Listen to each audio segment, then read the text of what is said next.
Hi friends, சயின்ஸ்லேருந்து ஒரு 10 question பார்க்கலாம். Friends, உங்களுக்கு யூஸ்ஃபுல்லாக இருந்தால் ஒரு லைக் போடுங்க. அடுத்த வீடியோ கூட ஒரு மோட்டிவேஷனாக இருக்கும். ஃபர்ஸ்ட் கொஸ்டின், கூற்று 1, எலக்ட்ரான்கள் மின்கலத்தில் எதிர்முனையிலிருந்து நேர்முனையை நோக்கி செல்லும்.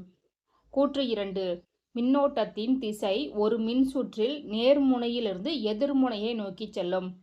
ஆன்சர் சி, கூற்று 1 மற்றும் கூற்று 2ம் சரி. நெக்ஸ்ட் கொஸ்டின், ஒரு கடத்தியில் மின்னழுத்தம் எந்த மின்னழுத்த புள்ளியிலிருந்து எந்த மின்னழுத்த புள்ளியை நோக்கி பாயும்?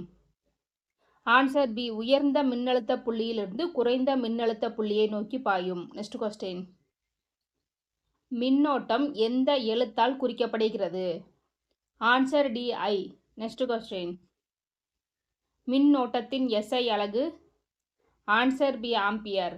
நெக்ஸ்ட் கொஸ்டின், மின் சுற்றில் பாயும் மின்னோட்டத்தின் அளவை நிர்ணயம் செய்ய பயன்படுவது? ஆன்சர் டி, மின்தடையாக்கி.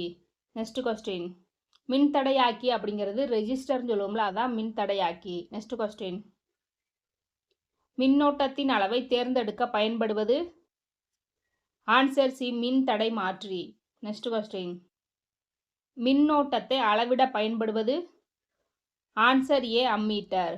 நெக்ஸ்ட் கொஸ்டின், மின்னழுத்த வேறுபாட்டை அளவிட பயன்படுவது? Answer C, voltmeter. மின்னழுத்தம்னா அம்மீட்டர், மின்னழுத்த வேறுபாடுனா வோல்ட்மீட்டர். நெக்ஸ்ட் கொஸ்டின், மின்னோட்டம் மற்றும் அதன் திசையை கண்டறிய பயன்படுவது? Answer B, galvanometer. Next question, மின் சாதனங்களை பாதுகாக்க பயன்படுவது? ஆன்சர் ஏ, தரை இணைப்பு. எர்த்து கம்பின்னு சொல்லுவோம்ல, அதுக்கு பேர் தான் தரை இணைப்பு. Okay friends, thank you.